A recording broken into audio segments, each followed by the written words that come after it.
Welcome to Burlap Teachers. Enjoy the video.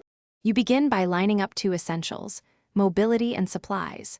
Grab a Pokémon that can reach cliffs or float, a bike, and stock 20+ Piquet balls so you catch rather than lose charge. Once done, head straight to Coronet Highlands where Firestones commonly appear near volcanic rock and warm springs. This increases spawn chances. Make sure you have space in your inventory and a low-level Pokémon ready to evolve, because acting quickly prevents missing spawns and conserves resources for repeated attempts. You now focus on precise searching.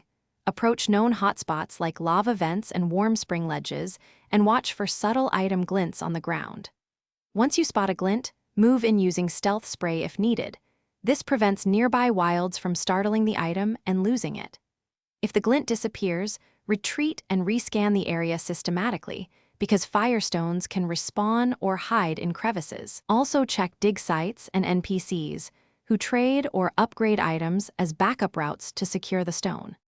You finish by applying the Firestone correctly. Save first, open inventory, select the stone, and choose the Pokémon that evolves with it.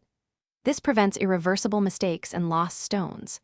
If the evolution fails, verify the species and gender requirements, because not all fire-type evolutions use the stone.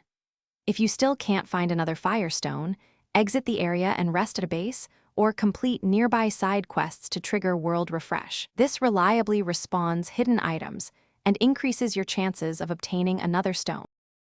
Thanks for watching. Consider subscribing if this video helped you.